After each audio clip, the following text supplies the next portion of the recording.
Welcome. Obviously, the surroundings are a little bit different.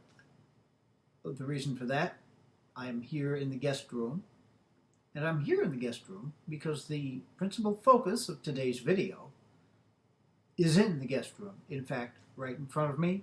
In fact, I am using it to record this introduction. I've been looking at YouTube rather a lot lately, and one of the things that's popped up in my looking at tech videos and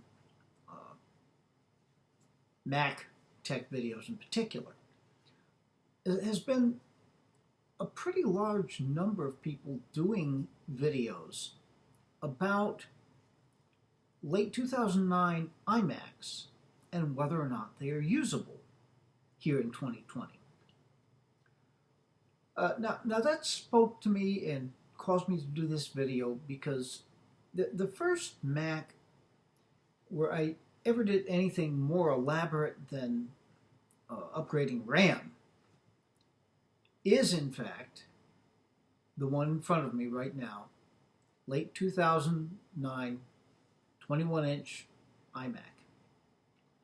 Now I'll tell you the backstory of this. I had, as my first Mac, an iMac G5. And I continued to use that. It ran Panther when I first got it. I never did upgrade it to Tiger because Panther was working just fine. However, when Leopard came out, Leopard was a big enough jump ahead that I really felt, okay, we'll need to do this. Now, of course, the Intel conversion had already happened, but I was happy with my G5, and it was running the most current version of the operating system. Well, now, if we slip ahead to 2009, the introduction of Snow Leopard, the first version of Mac OS X that was Intel only. It would not run on the PowerPC architecture. And I realized at that point, well, okay, I have a lot of years in front of me of using computers, and I was teaching at that point. I need a computer that's going to be current and run the most current software, which Leopard, of course, at that point did, but you could see the handwriting on the wall. So I bought for myself a 27-inch, late 2009 iMac. Kept it around for a long time. It went in the fire, of course. However, as we got to early 2010, my much beloved late mother-in-law, Polly Rohde, I had been maintaining her computer. She had, I think at that point, a 9-year-old Dell Tower. And I had managed, fortunately, an upgradable machine, I had managed to keep it going for all of those years. It finally reached the point where it couldn't run anything past Win98. It couldn't run XP. So it was time. And I think at that point, I had been now for several years using Mac exclusively. So it dawned on me, why don't I just get her an iMac?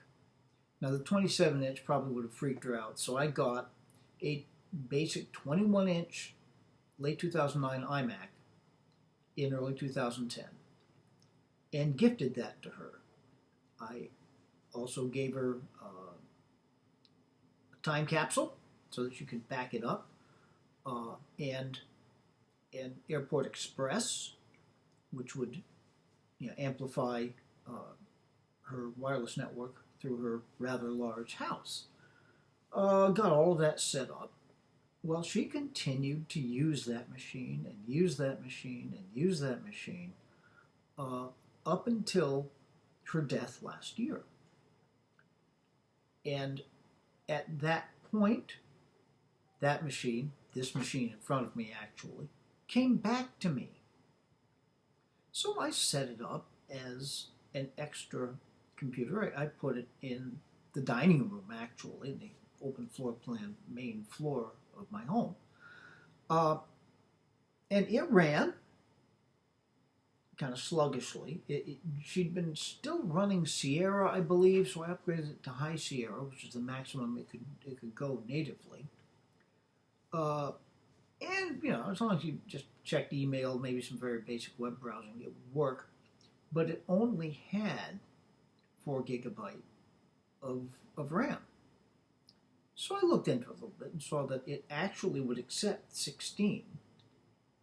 I put the 16 in, and of course that made a gigantic difference. Suddenly the machine was behaving really well, again, for light computing tasks. So it got me to thinking, what else could we do? I ended up taking it apart and replacing the optical drive with a 1 terabyte SSD, leaving the 500 gigabyte hard disk drive in place as additional storage. Now, once I did that, suddenly this machine leapt back to life. Continuing to explore, I discovered the incredible DOS-Dude 1 patchers. I installed the then current operating system, Mojave, which ran beautifully on the machine. You just got to be careful about installing upgrades, that the upgrades go to the patcher, or otherwise the machine won't boot.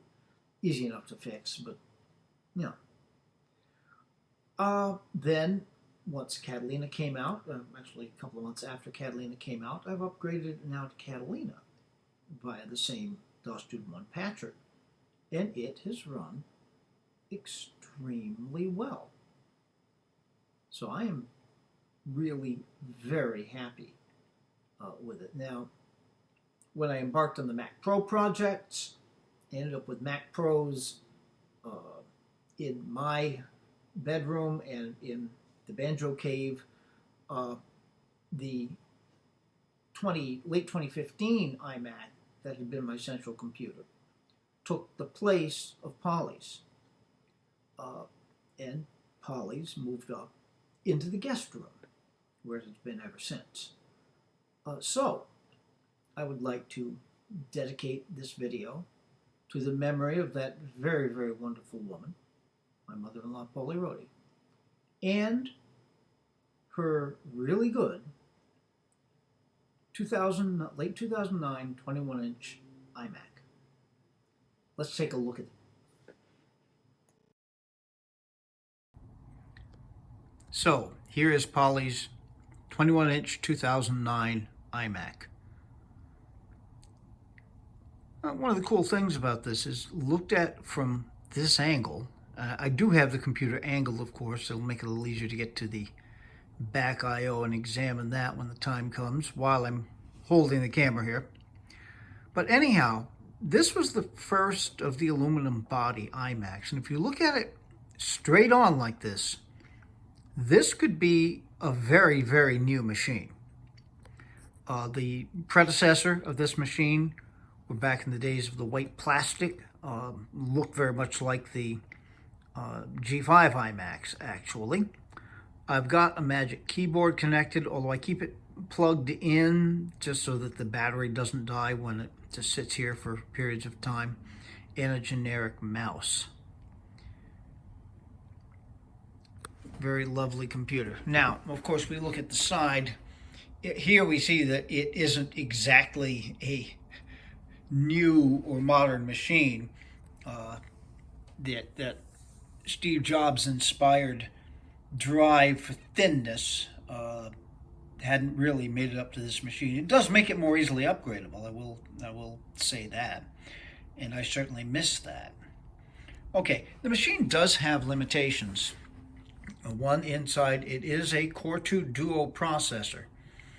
That is always going to be a limitation. Heavy duty work doesn't really happen, although for light duty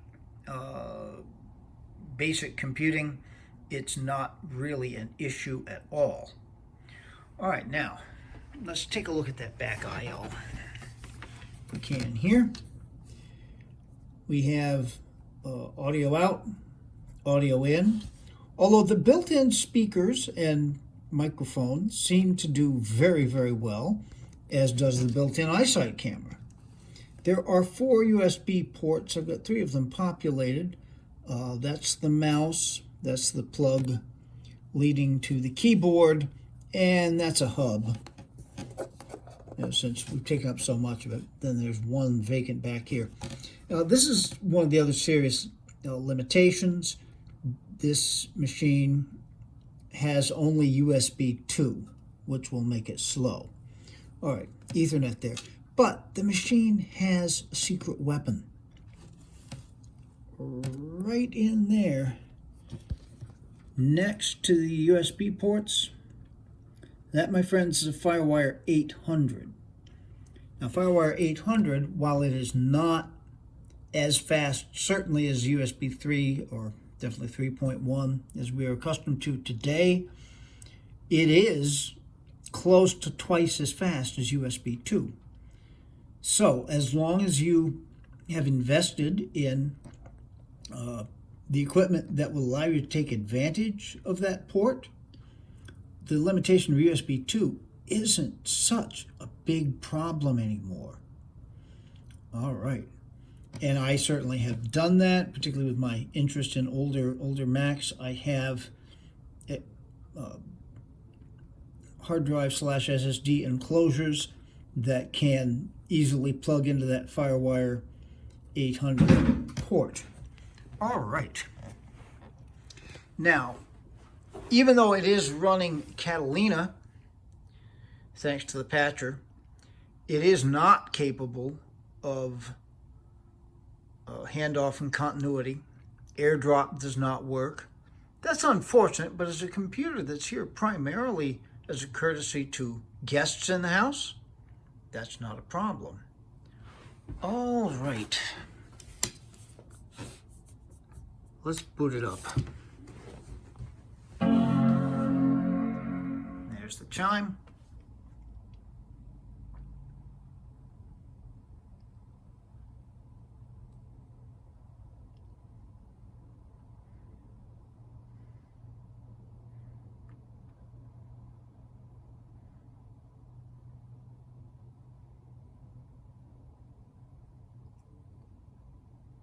With that SATA SSD in there, it boots pretty quickly. It's certainly not as you would get from an NVMe connected SSD. But it should be up presently. And there we go. Here's our Catalina desktop. Menu bar, okay. Everything's loading on the side. Oh, what the heck is popping up there? Oh, okay, yeah, that's Safari.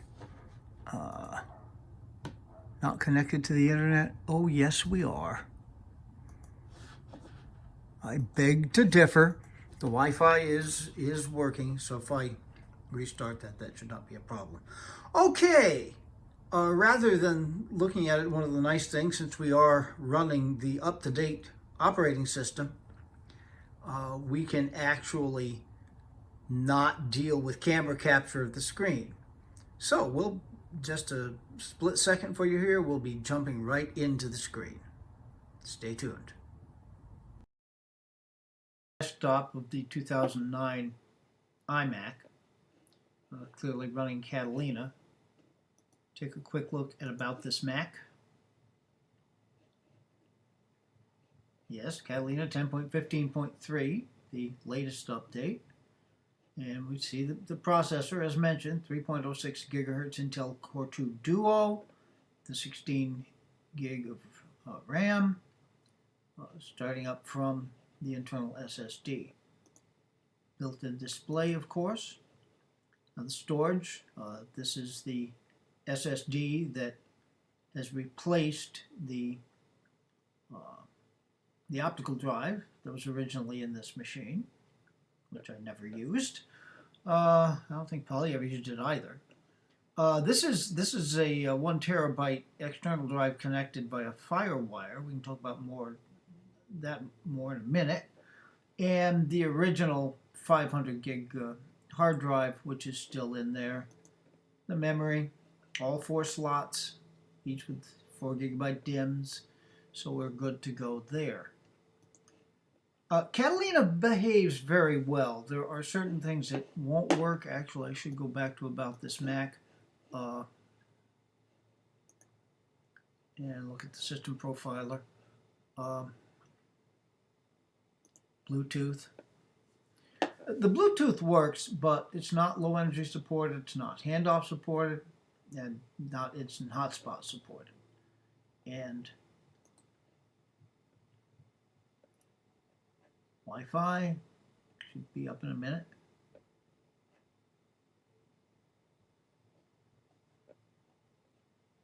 I don't know why it says airport utility not installed. It's there. I've used it.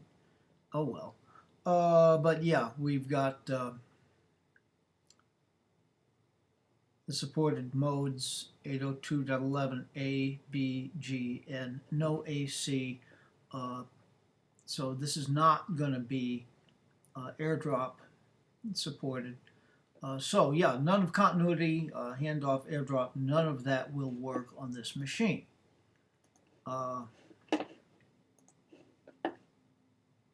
Look here in system preferences. Sidecar. Sidecar is not going to work. I've actually got my iPad sitting right next here, and it can't detect it. So Sidecar is a no-go.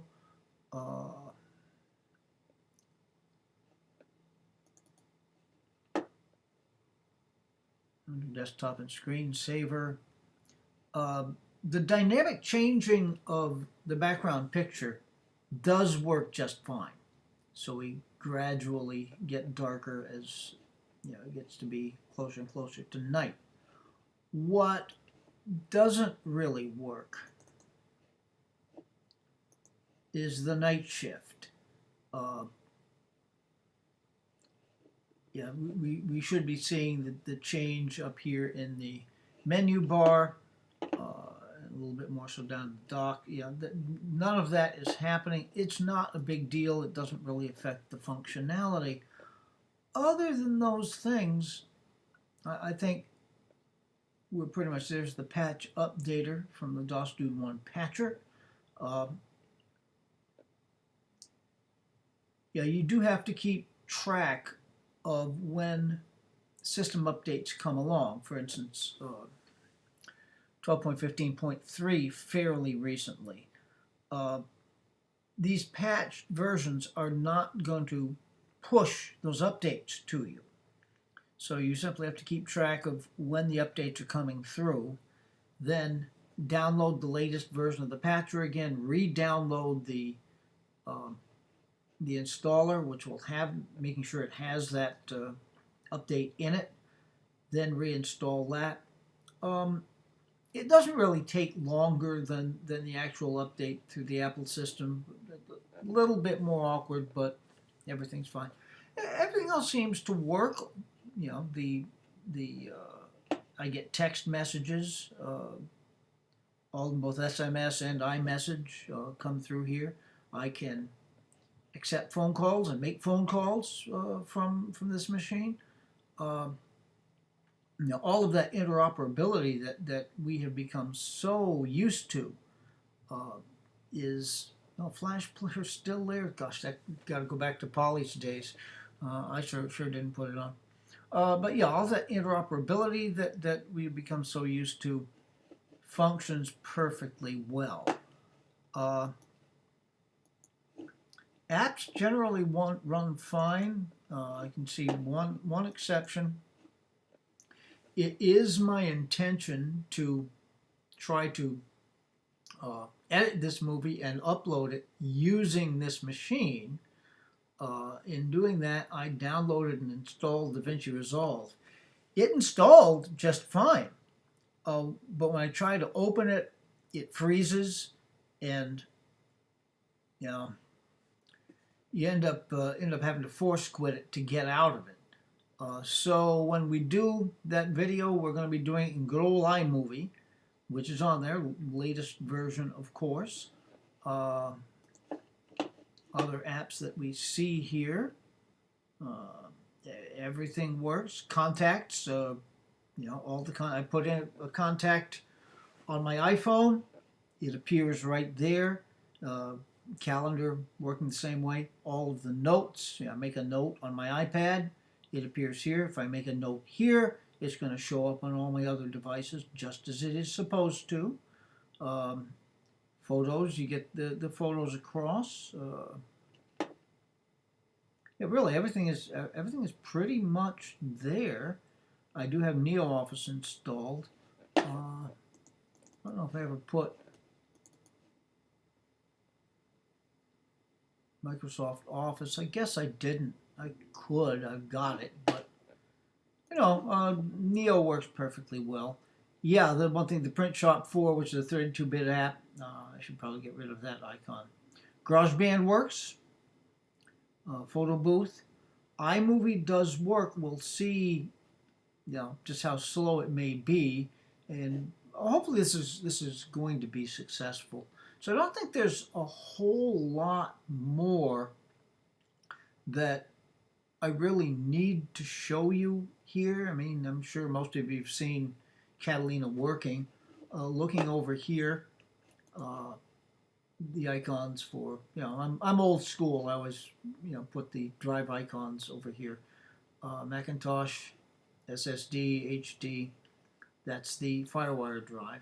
Now, these are two of the clips that are going to go into making this video. That's the introduction, which I recorded on this machine. I did the external shots of the machine using my iPhone. I had to airdrop it to the Mac Pro. I plugged this crucial external drive. I'll show you that when we wrap it up.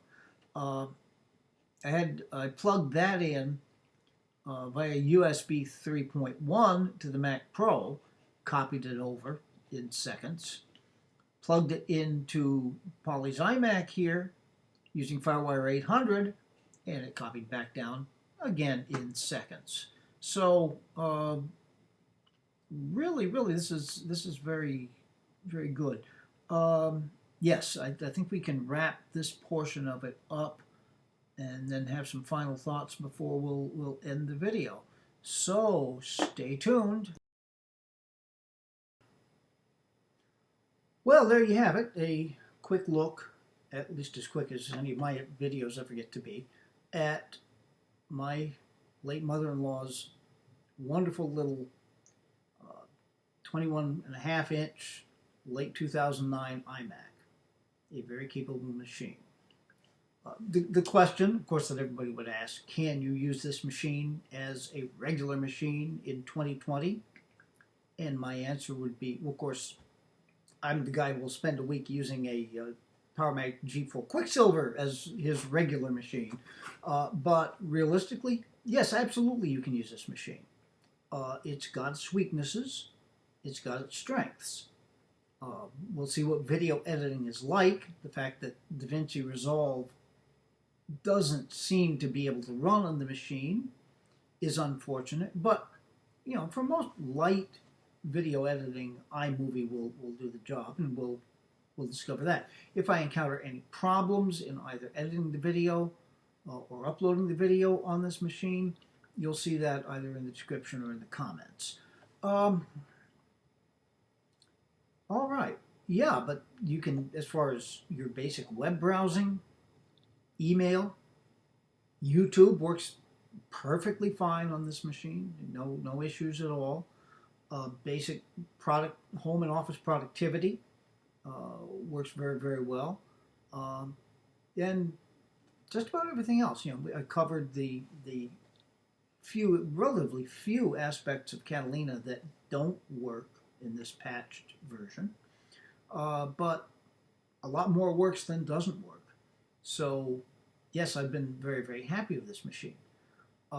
And one thing that is very helpful, as I termed it, the secret weapon, that FireWire 800 port. You do need the appropriate equipment to be able to deal with that. For instance, this. This is a very handy little device. It's a plastic enclosure. It comes from OWC via MacSales.com, their sales division.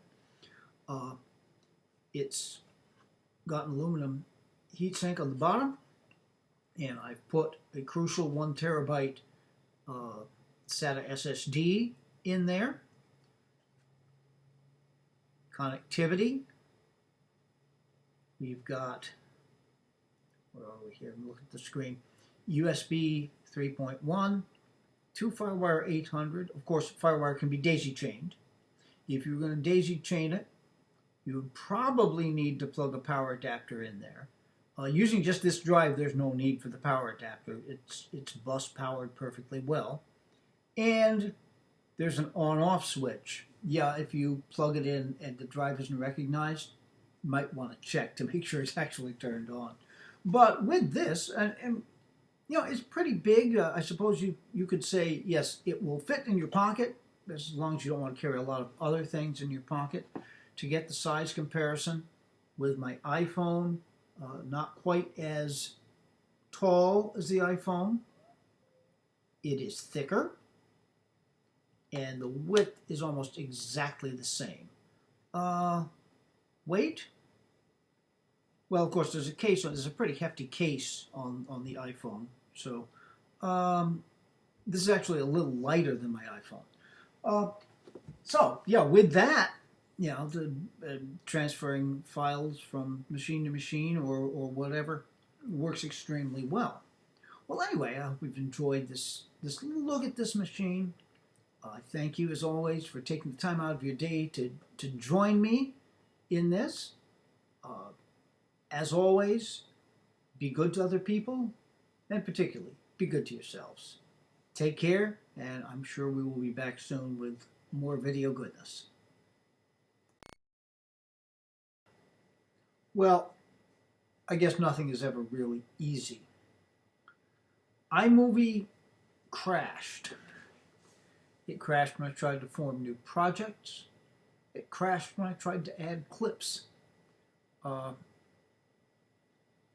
Reopen it, it would seem to have done something, but then it crashed again. So I tried to downgrade to an earlier version. That involved hacking an updater through terminal commands to get the full application. I was successful in that, but of course the OS refused to allow it to run, insisting that you had to get the latest version. Okay, now I am sure there are other video editors out there. DaVinci Resolve isn't one, but there are others out there that probably would run to allow basic functionality. However, it is certainly possible, if all you're looking at doing is joining together video clips, or perhaps cutting out some small segments of clips and rejoining them, etc. You can do that in QuickTime.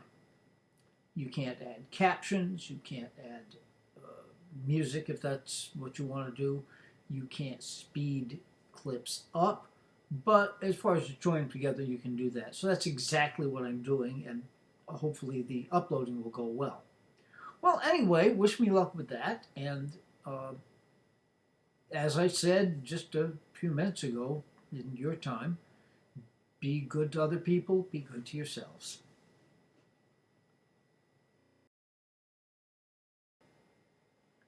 Well, okay.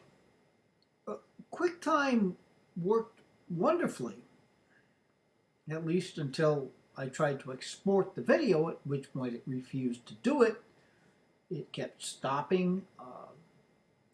I tried to use QuickTime's ability to upload directly to YouTube. That didn't work. Export to photos. That did not work. Nothing worked. So I went on a search. I ended up with a free video editor called OpenShot, which seems to be working. So hopefully this is going to be the last clip. Be good to other people, be good to yourself, maybe be good to me as well. Okay, thank you for your attention.